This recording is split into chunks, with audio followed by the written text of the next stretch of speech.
what I want to do. And it just writes itself. And then there's other days when it's really just like pulling teeth. And you get it down on the page, and sometimes I'll look at it, it's like, oh, this is horrible. And then I Right. kind of challenge myself. It's like, how bad can I make this? And so I do that. And the funny thing is, when I go back and read through doing that second draft, um, I usually can't tell the difference between the days when I thought I was in the zone and the days I thought it was terrible.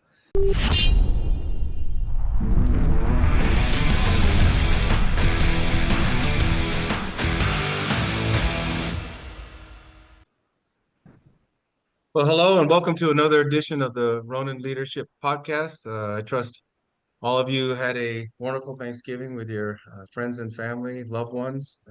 Yeah, it's hard to believe that we're coming on the end of the year, but I hope that things are going well with you this December.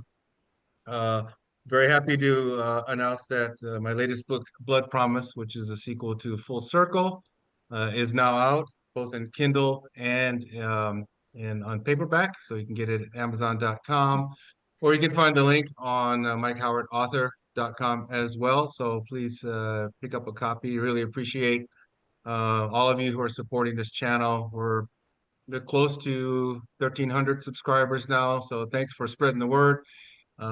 Please, as you see the screen, please hit the like button and the subscribe button and share this and continue to give us feedback on how we can make this content better so that we can continue to make whatever we do helpful for you and your lives. So with that, I'm really happy to introduce our guest for today. And it's really interesting because I haven't known Piper very long. We met, I guess, via LinkedIn, but we found out there were a lot of commonalities that we had. Piper Bayard is an author, and as she likes to describe herself as a recovering attorney. But as we started talking, we found out we have a lot of passion for writing and just things in common in terms of backgrounds. And I thought it'd be really interesting to delve into Piper's own journey of business and authorship and her take on life and leadership and things. So, Piper, welcome to the show. Thank you. Thank you for having me. It's a pleasure to be here. Yeah, great. Where are you physically located? I'm in the Rocky Mountains. That's as specific Okay. as I get. Okay. Yeah. Is it getting cold up there? It was a bit cold for a little snap. We had a nice snowstorm, and it's pretty warm actually this week, and we're doing okay. Okay, pretty warm is in the 40s this week, so Right. that's pretty That's good good. for December. Yeah, yeah. Yeah. Yeah. My wife and I came from Seattle area, right? And so it's funny if it's like to your point, if it's kind of like 60, 65 degrees here, man, that's a great day in Seattle, right? And here it's cold. So Hmm. yeah, Yeah, it's all relative. yeah. So you know, you I really like to start delving into sort of your journey, your pathway to where you are now, right? You're a writer, you collaborate with another individual who you've come up with some really great series. You're writing series, and action thriller series, which is near and dear to my heart because I'm starting to get into that genre. You guys have been on it a long time. I think it's Spycraft and Apex Predator sort of series. So tell us about how you got to where you are. I mean, did you always want to write? Has always been a passion, or how did you end up where you are as an author? It'd be interesting to see how you got to where you are. So I think I always did want to write, but from a lot of my life, it was I want to write, but I'm not going to write today, which a Right. lot of people go through. And then when I was 40, I'd started a few things here and there and had some ideas. Mhm. But when I was 40, I had the opportunity to start into insurance, which, as a recovering Mhm. attorney, that would have been a sensible thing to do. But I Mhm. decided, well, I don't. want to die without writing a book, and I could certainly die without ever selling insurance. And so I started actually putting my butt in a chair and writing. And Hmm. that's how it started for me. And many years I spent on my first fiction book alone before I had a writing partner. And it was edited when I met my first real editor. That was a real eye-opening experience, shall we say. She spent about five Yes. hours telling me why my book sucked, and I'm sure you've gone through that too. Yes, that is something authors have in common, very much so. Yes, yes, and when you hit that first editor, that sort of separates the writers from the, well, someday I'm gonna kind of Right. folks. And you just got to suck it up and put the product ahead of your ego, and learn and hear what people have to say, because there is something to learn when it comes to writing a book. um, a lot of people say, yeah, I've got a book I'm going to write, but then you actually have to do the work. Right. So I sat down and did the work. I threw out everything but about 5 words and started over again. And that became my first book, Firelands, which was Okay. published in 2013. And before Firelands was published in 2010, I spoke with a friend of mine, my now writing partner, longtime brother from another mother, Uh-huh. Jay Holmes. And he and I, we met half a lifetime ago through mutual friends, and instantly recognized sort of twin psychological makeups. And we refer to ourselves as patho twins, twin pathologies. But it's kind of a joke, but it's kind of not.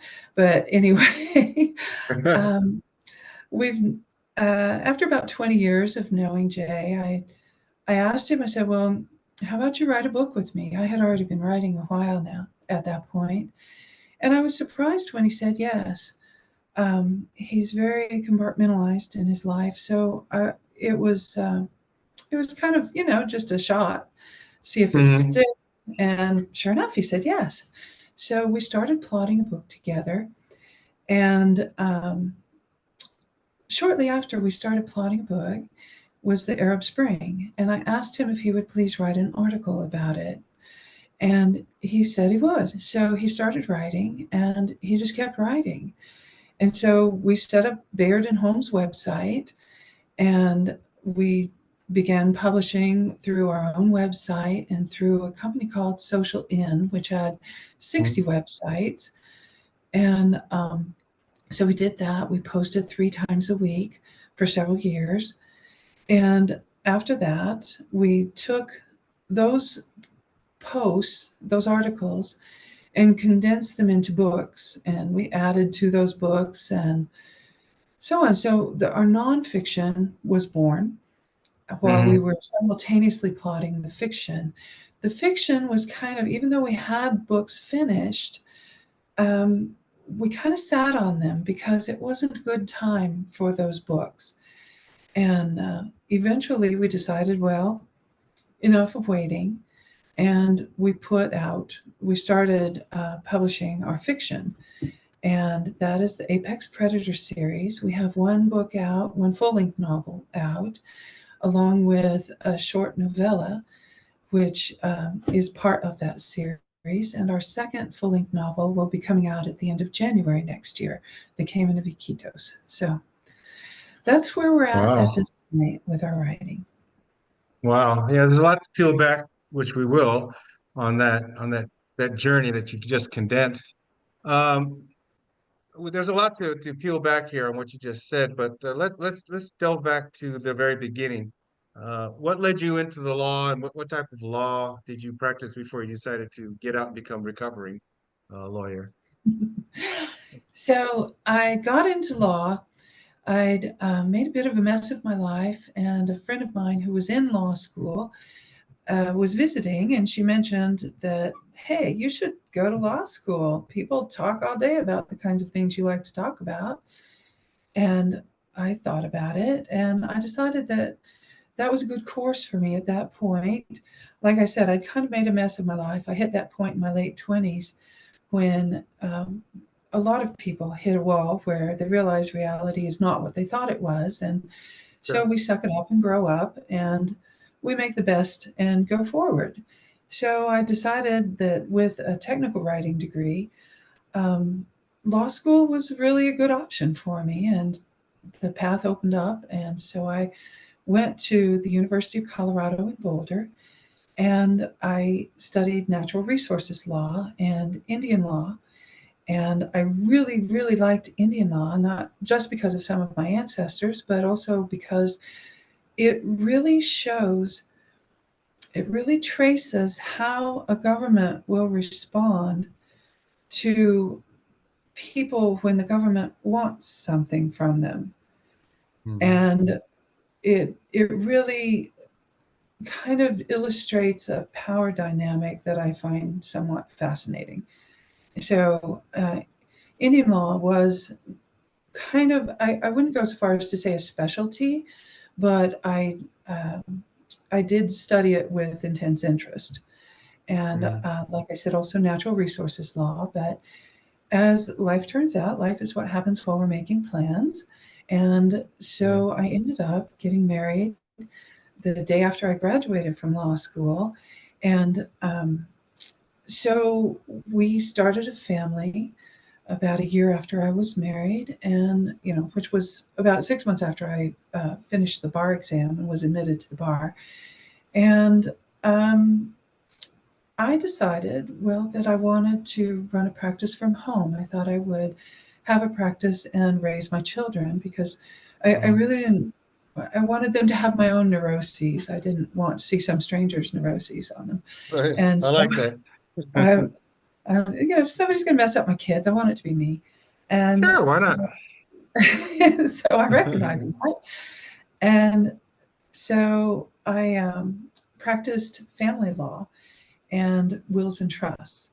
And I only did um, non contested family law because I didn't want to have any kind of litigation interfering with my hours that I was taking care of my children. So as soon as my son was born, um, I cut back to only clients who could pay and who weren't crazy.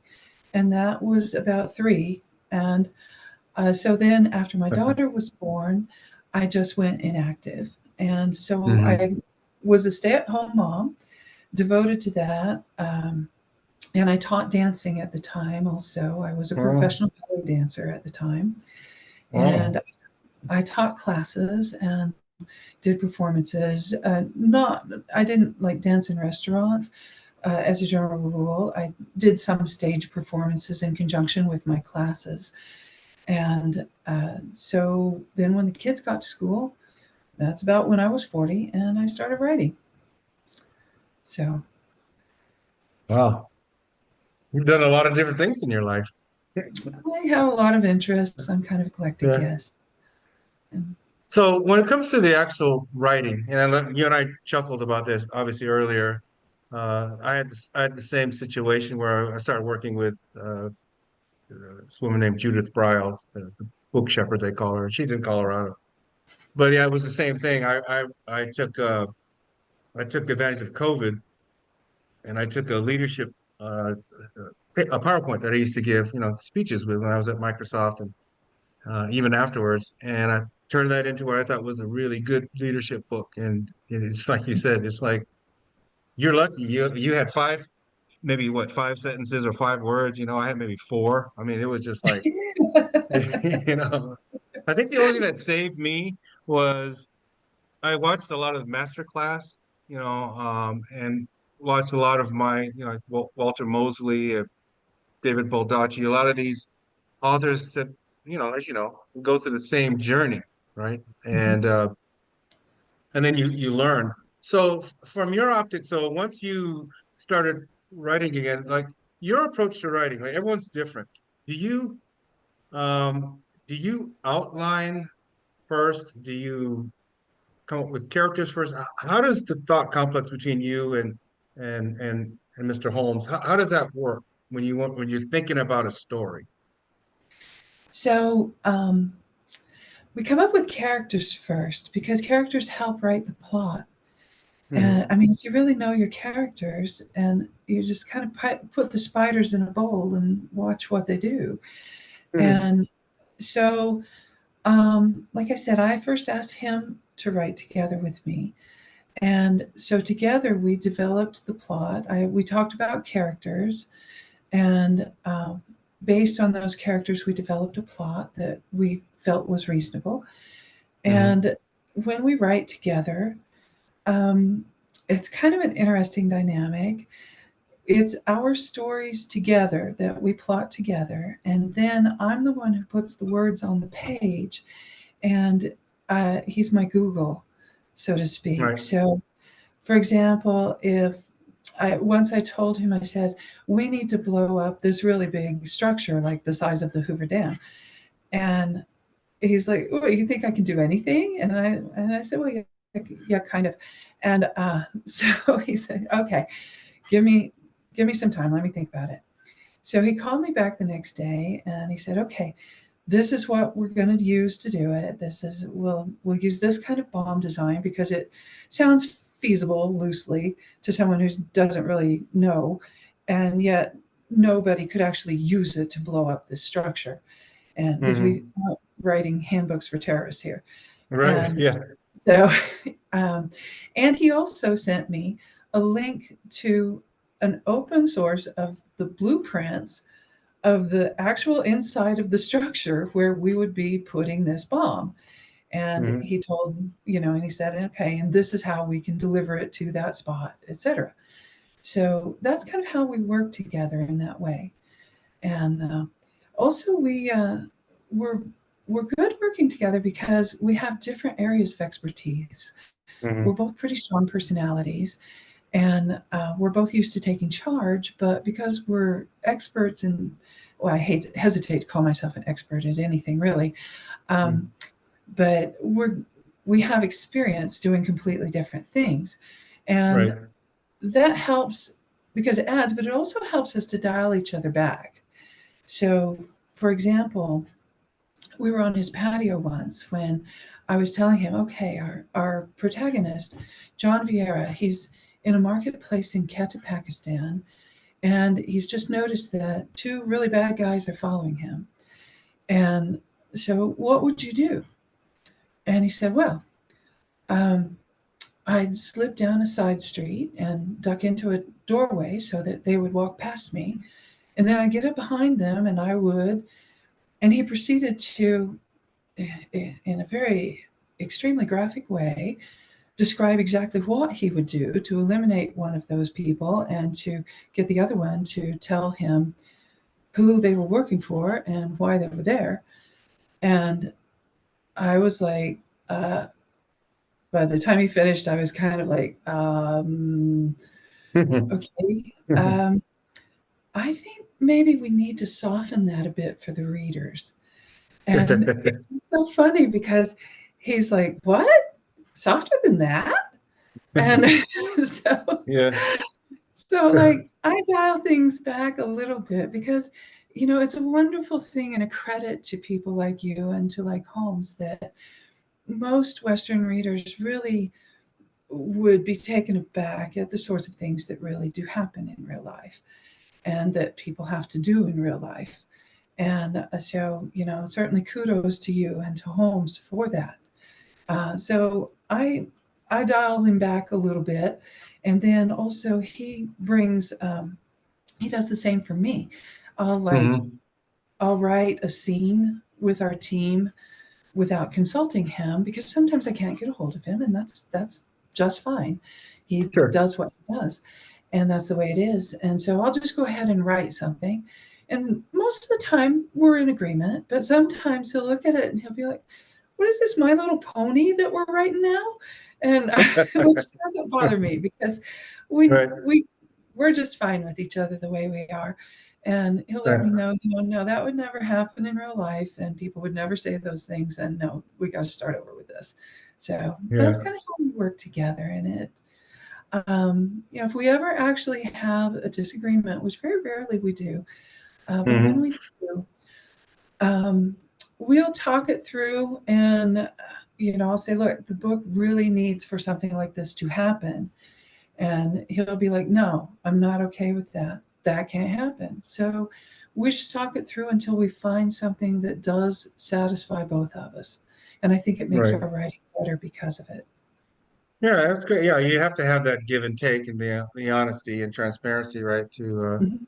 to get to that final product. And I know for the audience, we talk about Mr. Holmes. We can't say much about him other than, he and I have similar backgrounds. Mhm. But it just positioned a question. So whenever I have to write something, fiction or nonfiction, I've got to send it to the agency, right, to the CIA, where Mhm. they vet it, and they just make sure that I'm not giving up any sources or methods and blah, blah, blah. And I'm very cognizant of when I'm writing so that they've rarely taken out anything. But in your situation with Mr. Holmes, are there times when maybe you've written something and he says, yeah, you probably shouldn't say that because it might reveal more than it's supposed to reveal Yes. about his profession or his background? Yes. And there are times when we'll write something and it's published, like our first book, The Spy Bride, has something in it which, by the time we wrote Spycraft Essentials 5 years later, that was published, um, it had changed as to what we could say and what we could not say. And Okay. so there are things in The Spy Bride that we could not have in Spycraft Essentials. And so at the Mhm. time it was published, it was all good, it was okay. But yeah, things change, new people get into positions, and he deals Oh with yeah. all of that clearance business. I put the words on the page, and he deals with getting everything okayed. So, Yeah. Yeah. Well, so I get asked this question, especially after I put out Full Circle, right, with my mhm, protagonist, Jack Trench. And they ask, well, how much of Jack Trench is you? And it was interesting as I was writing Full Circle, and that's why I want to circle back to you and Holmes. As I'm writing, there was no conscious decision on my part that Trench was going to be me. mhm, But Trench's demographic, his age and then background, and it just turned out there were nuggets. Like people could find mhm. nuggets, right? Cool. And it was great. It was fine. It is what it is. And I suspect that's probably the same with as you two are writing. I mean, your character was John Vieira. Um, John Vieira, yeah, yeah. yes. So whether conscious or not, I suspect there's some of Holmes in that character as you're crafting the character and crafting the plot and figuring out there's got to be some of him in this character, and maybe some of you in this character, depending on the traits, right? Well, we are a lot alike, but Yeah. um, yes, I actually did. There are some things that are very much Holmes and very deliberately chosen to be Holmes. For example, John Vieira is a native Spanish speaker, so is Okay. Holmes, and which is just as an interesting point. As long as I'd known him, by the time we started writing, I did not realize that English was not his first language.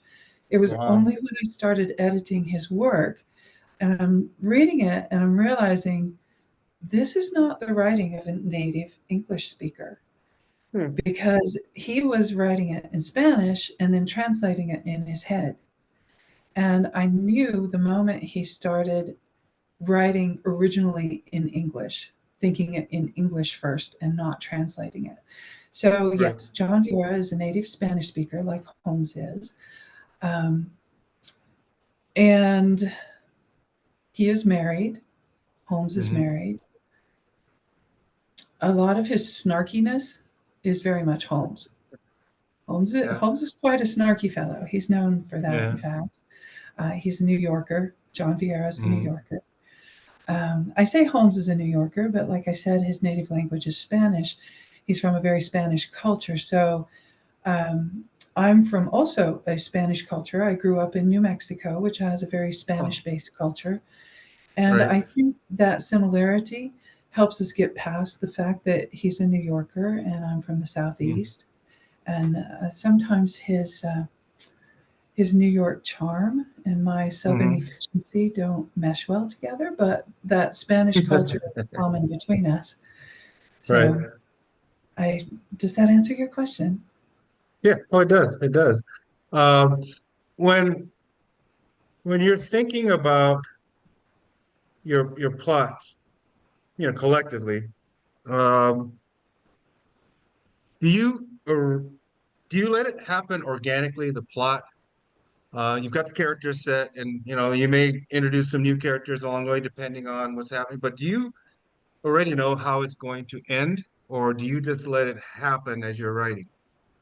We know how it's going to end.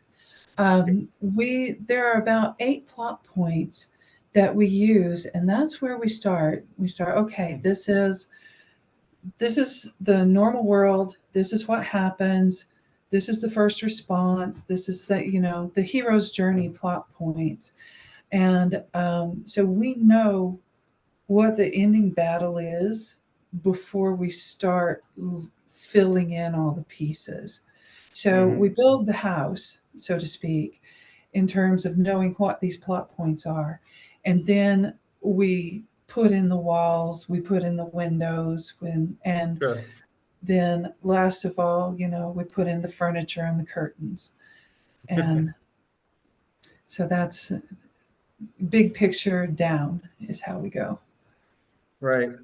Yeah, it's interesting. Every writer's got their own. I'm sort of like you. I kind of know where it's going to end. Mhm. But the other begs a question too, like with plots, um, are there things that you run across in your reading or writing or seeing something that prompts, hey, that situation, or like in my last one, I ran across something about human trafficking, and I thought, yeah, that would be an interesting. And as I started delving into doing this research, I realized the problem they had, especially in Africa. And then I had been to certain parts of Africa. I said, okay, let's noodle on that for a while. How do you? I mean, I suspect you get inspiration from a lot of different things, including internally. But have outside influences kind of affected in terms of, or prompted you or inspired you to write a certain plot or certain theme or something like that? Yes, in that reality suggests certain plot lines. Um, and in that, yes, very much. There are certain Hmm. things that we've included, and I'm trying to think of some examples. I'm not coming with any right off the top of my head, but I know that as we go along, I'll say, Holmes, that's really important. I'd really like to just, allude to that in our books, at least. Hmm. Um, as to how it impacts the plot, sometimes, when you're writing about things that happen in the present day, and you get the first draft written, and then it takes Hmm. time to edit and all that. Well, then things happen in the world that just turn everything around in your plot. It's like, we can't do that now. Somebody read our draft. And uh, Yeah. so things like with the Cayman of Iquitos, for example, we wrote the draft. And during the editing and production process, like I said, we sat on these books for a little while. Um, Hmm. in the Cayman of Iquitos, we talk about the North Korean embassy in Peru. Well, there's not a North Korean embassy in Peru anymore. Hmm. They closed that between the time we wrote the draft, and I just realized that the other day. I mean, and Wow. it's like, oh man, how are we going to deal with this? Our whole embassy went away. So we just have a note in the front of the book that says, we realize that the North Korean embassy is no longer in Peru. Please enjoy this work of fiction. And it's like, Yeah, because it's fiction. so Yeah. certainly in that respect, but as far as things happening, I would say more in my own writing of Firelands, it was very much influenced by current events and things that happened, things that I heard, um, and that's what gave me the idea for the whole plot, actually. So Hmm. yes, Well, that's the shorter good. answer to that question. Is yes. Yeah. Now from like writing style, right? Mhm. Again, when I started my journey, I looked at the master class because I was fascinated to see how these different authors approached it. Not like Walter Mosley, for instance, like he sits down every day to write two, Mhm. 3, 4 hours a day. And but that's his profession. That's his bread and butter. That's what he does. A lot of folks like me have got other things going on. So, but what's your rhythm of business? When you finally decide to put pen to paper, how does it work for you? Like, how do you schedule your day, your weeks, or whatever it is? So um, I start writing when the spirit moves me. Right. And once I start, I don't stop until I have the draft. And I'll sit down every day and work on it. And I have to Hmm. set an alarm to make myself get up and go get some water, go get some food. Um, Sleep isn't Right. as much a problem because what I find is that I it's actually quite exhausting to write Hmm. that intensely. So usually I write in my son's old bedroom. I put a desk in there Hmm. and I'll write for a while and then I'll get very sleepy and I'll have a question in my mind as to where to go next. And I'll lie down and Hmm. take a nap for 5 or 10 minutes. And then when I get up, it's all there and I keep going. And Hmm. so that's pretty much how I get the first draft down. And I'll start and I'll go until it's finished. And Hmm. then once it's finished, I don't look at it again for a couple of months usually. And Interesting. Okay. because, things look different after a space of time. And Hmm. personally, I think it's a very good idea for all writers to finish a manuscript, toss it in a drawer, and start the next one, or Hmm. start on something else. And because we do have our own shoe foam press, is what we call our imprint. Um, I also do book covers. I do formatting. Okay. I was doing marketing. I'm hiring someone else to do that now. But social media accounts, things like that, and that all takes time as well. So I'll either Yeah. be in creative mode writing, or I'll be working on other things pertaining to the publishing. Hmm. And that's a lot of hats to carry. I'm Mhm. lucky. I got someone that could do some marketing. Found someone to do that and website design and all that. Like, I do some of the stuff myself, but they do most of it. So when you put your manuscript away and you step back for a little bit and then you get back into it, do you find that you for the most part everything stays the same, or when you've let time pass by, when you read it again from a different perspective, have you found that you usually have to make changes? So what happens is my first draft I write out longhand, and Okay. Oh, wow. yeah, and I do it on blank paper. And writing it out longhand on blank paper keeps me from editing too much while I'm writing that first draft. Mm-hmm. So most of my editing is in the second draft when I put it into the computer. And that's when I will likely make most of the changes. But I'm always surprised at how few changes I actually do make. Hmm. And one thing that I find very interesting when I go back, I had heard this, a longtime author had said this once, that when you're working in the zone, I'm sure you've felt it. It's like, yeah, this is great. I'm getting this down. Yeah, this is what I want to do. And it just writes itself. And then there's other days when it's really just like pulling teeth. And you get it down on the page. And sometimes I'll look at it as like, oh, this is horrible. And then I Right. kind of challenge myself. It's like, how bad can I make this? And so I just I do that. And the funny thing is, when I go back and read through doing that second draft, um, I usually can't tell the difference between the days when I thought I was in the zone and the days I thought it was terrible. So, Interesting. um, yeah, so the short answer is usually not enormous changes, no. Hmm. Uh, some more big changes can come after it's submitted to our editor. And Hmm. um, that that definitely can happen, but we learn from that. And so with each book that we send to her, we have fewer major changes to make. Right. And editing. So that's a big one, right? And that's people don't realize you write the book, but editing could actually, in some sense, it would not take longer, but sometimes it can be more intense. Just the Mhm. whole editing phase, not just the punctuation, or everything, but like you said, does this make sense?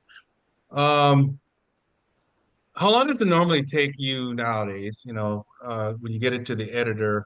Are you discussing the editing on a daily basis?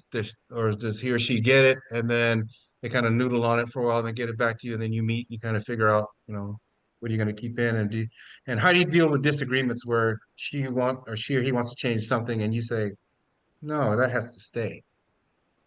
So, our editor is Julie Schwartzberg, and she was an editor at Random House for 29 years, and she was a senior Wow. editor. And so I don't argue with her. If she says, do this, I do it. Right. And almost never have we had any kind of disagreement. But she's also so talented at making Hmm. suggestions that it never sounds like a battle to begin with. And and she edits, obviously, in, things have been decided about what anything technical that will stay in or will have to go before she ever Hmm. sees it. And so she's talking about maybe have a little more of John earlier in the book to do this, or maybe show that, or maybe show more about his relationship with Kenneth. That's another character that we have. And Hmm. those are the sorts of suggestions that she makes. Um, and so, really, it's nothing worth arguing about. She knows what she's doing, and I just do it. So, Right. for us, it's a simpler equation than it would be if we didn't have such a good editor. So, I Right, trust yeah, absolutely. Yeah. And she probably understands too that, ultimately it's your work, her. and she wants to make Yes. sure that yeah, you own that. Hmm. So you said you also do your cover too, Hmm. right? So I can. have you had a background in drawing or illustrating, or is it something that's new? I mean, how does that work for you? No, I have no background whatsoever. I'm fortunate enough. I have a good friend, Vicki Hinsey. She is a long-time best-selling author, and she's been doing covers for a long time. And she was kind enough to help me learn how to do it. And I will not say I have the best covers ever. I think some of them are good. I have to try and take a lot of time putting them together, looking at other examples. I'm a Hmm. pretty quick study, but I had to learn Photoshop and kind of learn what makes a cover and what the elements are. And it's something like book marketing. It's a constantly changing thing. It's a shifting target all the time. If you look Hmm. at the best-selling books today, the best-selling thrillers, they have kind of a look to them. And if you look at the best-selling thrillers from 5 years ago, they didn't have the same look. They had a different look Hmm. 2 years ago. It's the look of a bestseller changes all the time, and so I work to keep up with that. And I'll be quite honest with you, I don't think that that is my strongest point. It's Hmm. but it's something that I do. Maybe in the future we'll start hiring people to do the covers for us that are more attuned to markets. But right now, I did it just because I'm used to doing everything. Perhaps that's a Right. way that I can improve is to not do everything. So, That's part of an evolution, right? Yeah, right. yes, exactly. Yeah. You mentioned something earlier in our discussion about, what there are writers and there are people who want to be writers. And, we talked Mhm. about, well, maybe, they get the first editing thing back and, then they kind of say, "Ugh, I'm not going to do this anymore," right? But Yeah, yeah. what would you, there's a lot of people I know believe they have books inside them, and a lot of them probably do. Hmm. Uh, from your optic, what are the traits that make for a good writer? Not to say good in terms of, everything's going to come out hunky dory right off the bat, but you know, what are the traits that that you think you have to have that are essential for a person to become a writer, and hopefully a good writer later on, you know? I think first of all, you have to be teachable. Okay. Um, Nobody's born knowing how to write the perfect book.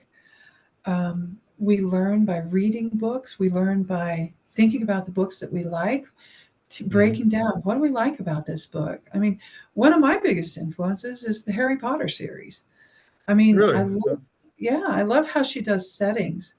Um, her settings, she has just enough to really, set the scene and prompt your own imagination to fill in the blanks. Hmm. And I love that about her. I love the characters from Alexander Dumas. I'm a big Hmm. Dumas fan. Um, really, just the characters and the way that he makes really beautiful points about life, about reality, about society, about individuals, without beating you over the head with it. He doesn't Right. have an agenda. He's just an observer. Hmm. And I think for someone to succeed as a writer, they have to be determined. They have to, like I said, be teachable. They have to be capable of putting work ahead of ego. And, Mm. many people simply aren't capable of that. Um, but it's very important for writers to learn to do. They have to be willing to suck. I mean, we all suck. We put down our first draft, and it's very vulnerable to Mm. enter something, especially as adults, because a lot of times by the time someone starts writing, they have a few other accomplishments under their belt, and it's hard to go back and be a beginner and just Yeah, suck at something. I And like that. Yeah. my my favorite writing video is called "Dare to Suck," and it's a by a lady named Maureen.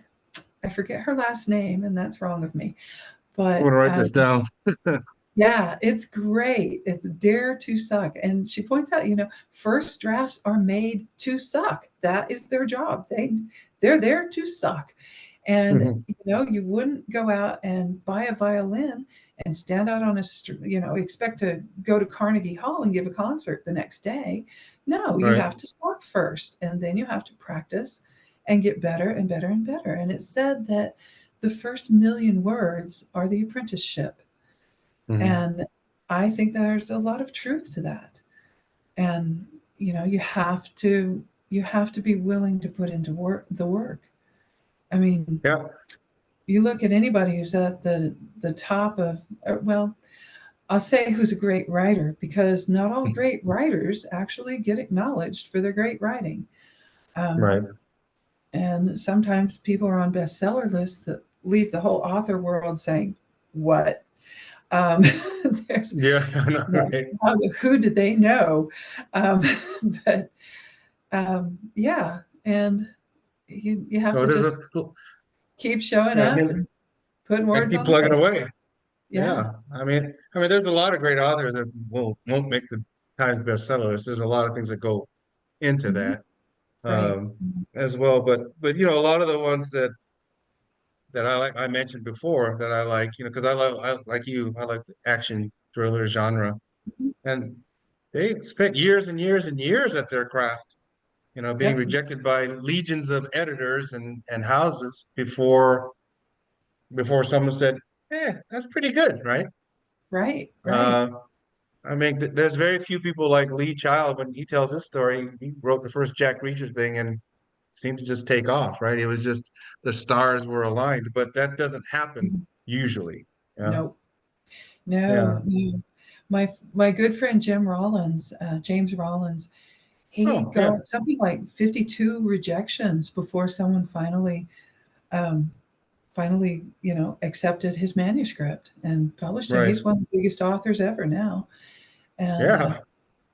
so, yeah, and he says that one agent even like took the time to tell him that this book is unpublishable.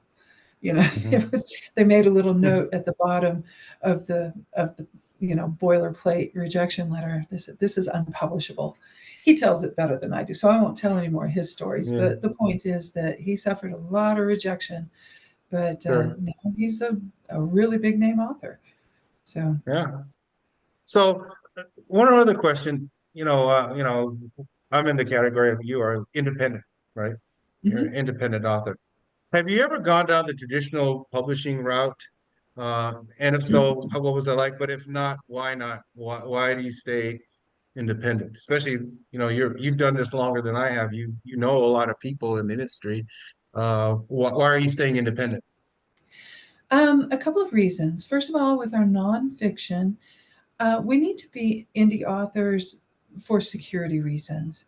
Publishers are not going to publish someone as an authority if they don't, if they can't meet that person, if they Mm, can't know something about, specific about their background, if they can't put their face on a billboard. right. Um, so we indie publish the fiction for security reasons. We indie Hmm. publish the fiction as a choice because publishing throughout many periods of publishing, there are dominant ideologies that take hold of the entire publishing world. And it's not the Hmm. first time it's happened, but right now, our work doesn't really fit in well with the dominant New York publishing, and we're not willing to compromise it or change it. Right. And also with indie publishing, if you can hit on the if you can hit on the right formula or the right moment, or still looking for that right moment, you can actually be very successful as an indie publisher, and you get to keep all your royalties. Right. So Yeah. there's that as well. I was traditionally published with my first book, Firelands, and Hmm. um, so yeah, we talked with some big name agents, and because of the current market out of New York, those agents were like, well, to a person, they said, this is a great book, but we can't sell it right now.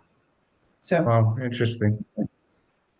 Well, so, yeah. I guess there's pros and cons to both, but I think mhm. I'm obviously in your camp. I like the freedom and independence of owning what I own, Yes, um, and still having those folks that you trust as editors to make sure you're staying on the right path. But it's you're not having to compromise, like you do with the exactly. traditional houses. I think Hmm. so. So what motivates you to continue to write? And do you have more stories coming down the lane in the Apex series, or are you starting another series, or what's going on? What's the future look like? We do. We have another book is coming out. I think I mentioned the Cayman of Iquitos is coming out Mm, January 30th. And we will have one or possibly two more books in that Apex Predator series. And then we're mm, going to write things simply for our own amusement, um, okay, things that are a little more on the snarky humor side of things. nice. So, That's good. It's good to change things up a little bit. yes. And we need to Yeah, laugh more. I mean, yeah, it's good for everyone yeah. to laugh more, and that's the one downside of the Apex Predator series is that it is it's a bit serious. I mean, we do have Hmm. some fun moments in it, and we certainly have some Right. quirky things in it because life is very quirky, and I know Holmes has certainly run into some very quirky things out in the field. So to put them out Yeah, in books would be unrealistic. So, right. um, Well, I could tell the audience, and first of all, I would encourage you well, first of all, how do you find your books? Where do you find your books? oh, at bayardandholmes.com. Okay. You can find all the links. We have links to the print version is only out of Amazon right now, but Okay. the digital version is there's links to all the digital versions from Barnes and Noble to Vivlio, and there's several that I've never heard of before, but by golly, we have Hmm. links to them, and Good. over at our website, yeah, Yeah, that's good. Yeah, bayardandholmes.com. I would encourage everyone to check out the website. And I have delved, into the Apex here. I could tell you from a, what do you call a trade craft? point of view is spot on, you know. So I Thank appreciate you. that because, yeah, it is because a lot of times you'll read fiction thrillers and first I have the nomenclature wrong. I hate. I'm sure Holmes does too when they say like, you know, I don't know what part of the intel community he worked for, but where I was from, if you hear a TV show with a CIA agent, I Yes. want to kill. I want to kill the whoever the consultant was. Like they're not agents, they're officers. You know, God, and operatives, but not agents, right? Yes. Yeah, and in fact, we wrote Spycraft Essentials because we got really tired of walking out of movies and throwing books against the wall. It's like, okay, Yeah, we have a whole section on vocabulary, and that word agent is right up there. No, no, this is what an agent is. Uh, right. there's CIA officers. If now the and then of course. There's the splitting the hair of there's CIA agents, but those are people involved in security for the Yeah, facilities, right. and which is a different thing. It's and I kind of giving it a lot of thought. I think um, sort of generally more on the law enforcement side. You see FBI Hmm. agents, DHS agents, things like Right, that. It's like Treasury agents, but not CIA agents out in the field. No, you're right. right, Yeah. right, So, right. That's awesome. Yeah, I just want to encourage people if you love this genre, this is real stuff, you know. And I thank try to you. make sure when I'm writing my stuff too, it's you know you want the action, but it has to be credible. Oh, yeah, You and know, yours is very much so. yeah. Yeah, Thank you. I appreciate that. yeah. Yeah. So I guess in ending this, first, this is I love this. I love doing this because this is the first one where I've ever had anybody delved into actual art and how to write. You know, what's the process look like? And I think it's important for people who I know a lot of people want to write. And I Mhm. have a good friend of mine. We had a reunion of agency officers here this summer, and he said he was encouraged because of things I've done, and he's getting ready to get his first book published, which is kind of cool, right? Nice. So he's gone through the process, but I mean, I guess at the end of the day, it has to be a passion, right? I think it really has to be something you really want to do because when you're sitting here, like you said, banging away, and for some reason this day it internally it's not working. It may be working but you're not seeing it, you're not feeling it. I guess the motivation you have is internally, right? To keep pushing. Right. Just stubbornness, pure Yeah, stubbornness. It's yeah, yeah, yeah, and and it helps me too to have a partner because I have an obligation to him to get it done as well, and sure, that also keeps me going. yeah, My family has invested in me, my partner has invested in me, and I don't want to let them down. that's So awesome. that's part of Well, it as thank well. you. And tell Mr. Holmes he's doing a great job in giving you the whatever it is he gives you in terms of the right stuff, the real stuff that you add into your books. It's spot on, and I love what I've read so far. I love the prose. I love it moves along well and Thank very you. credible. So I would just encourage people to read this. So thank you so much for being part of today's podcast. I've learned a lot too. So that's the best part of doing these. I can learn a lot too, make Thank myself you so better. much for having me. I really appreciate it. So nice speaking with you, Mike. Awesome. Well, that's it well, for today's edition of the Ronin Leadership Podcast. Like I said, check out Piper's website and please buy the books that they've written. There's more coming, obviously. I encourage you. The content is awesome. And if you want to be a writer, you've heard the journey that it takes, but there's rewarding at the end. If you really have that passion, you should just go for it. To see your words on paper in a book is there's no feeling like it. It's That's true. exhilarating. Yes. Yeah. And so that's it for now. Again, go to mikehowardauthor.com and there'll be links to the books that I've been able to put out, especially Blood Promise that's come out. And we'll see you next time.